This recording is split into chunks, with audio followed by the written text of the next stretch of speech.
નમસ્કાર વિદ્યાર્થી મિત્રો, આજે આપણે પ્રથમ સત્રમાં હિન્દીમાં પ્રથમ કાવ્ય ભણીશું, જેનું નામ છે તેરી है ज़मी।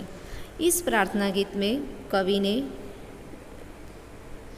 ईश्वर के प्रति अपनी कृतज्ञता को व्यक्त किया है। ईश्वर ही सर्वोपरि है। पूरे संसार में, पूरे विश्व में जो कुछ भी होता है वह ईश्वर की इच्छा और उनकी मर्जी से ही होता है। मनुष्य कुछ भी नहीं कर सकता, ईश्वर जो चाहे वो कर सकता है। इसी बात को इस प्रार्थना गीत में दर्शाया गया है और ईश्वर की सर्वोपरिता को बताया गया है और ईश्वर की सर्वोपरिता की स्वीकृति की भावना को दर्शाया गया है।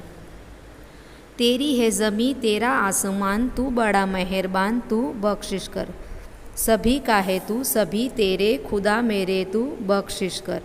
हे ईश्वर, यह सारी धरती तुम्हारी है और यह आकाश भी तुम्हारा है। तुम बड़े दयालु हो। हमारे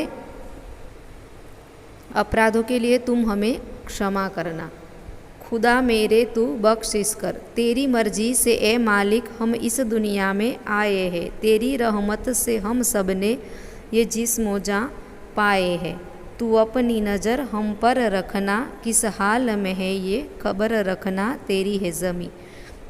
यहाँ कहते हैं कि तुम सबके हो और सभी मनुष्य तुम्हारे हैं। हे ईश्वर, तुम हमें क्षमा करो। कभी हमसे भूल हो जाए तो उन भूलों को नज़रअंदाज कर हमें क्षमा का दान दो।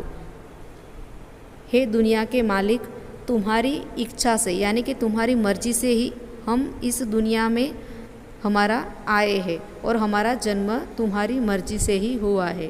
तुम्हारी कृपा से ही हमें यह सुंदर शरीर और ये प्राण मिले हैं। तुम सभी पर इसी प्रकार अपनी कृपा दृष्टि सदैव बनाए रखना, जिससे सभी मनुष्य के जीवन में सुख शांति आनंद आए। हम किस हालत में जी रहे हैं उसका आप हमेशा ध्यान रखें। आप हमेशा हमारी खबर लेते रहे। हे ईश्वर, आपकी कृपा दृष्टि सदैव सभी पर बनाए रखे। ये ज़मी और ये आसमान तुम्हारा ही है। तू चाहे तो हमें रखे, तू चाहे तो हमें मारे। तेरी आगे झुका के सर, खड़े हैं आज हम सारे। ओ सबसे बड़ी ताकत वाले, तू चाहे तो हर आफत टाले। तेरी है ज़मी। हे ईश्वर, तुम चाहो तो हमें जीवित भी रख सकते हो और तुम चाहो तो हमें मार भी सकते हो। यानी कि जीवन और मृत्यु दोनों ईश्वर के हाथ में है, मनुष्य के हाथ में नहीं। आज हम सब तुम्हारे आगे सर झुकाकर खड़े हैं। हम आपके चरणों में सर झुकाते हैं। हम तुम्हारी शरण में है। हे सर्वशक्तिमान ईश्वर, तुम चाहो तो हम पर आई हर आफत मुसीबत को आप टाल सकते हो। मुसीबत से हर मनुष्य को निकाल सकते हो। आप सर्वोपरि हो, सर्वशक्तिमान हो, आप ताकत वाले हो। तो इस प्रार्थना गीत में ईश्वर की सर्वोपरिता, ईश्वर सर्वशक्तिमान है, सभी कुछ ईश्वर की मर्जी से ही होता है।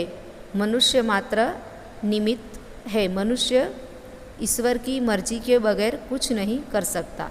तो इस काव्य से हमें यही सीखने को मिलता है कि पूरे विश्व में, सारी दुनिया में ईश्वर ही एक सर्वोपरि है। वही सब कुछ कर सकते हैं, वही सर्वशक्तिमान है और वही ताकत वाले हैं। तो हमें ईश्वर से यही प्रार्थना करनी है कि वह अपनी कृपा रहमत सभी पर सदैव बनाए रखे। अस्तु।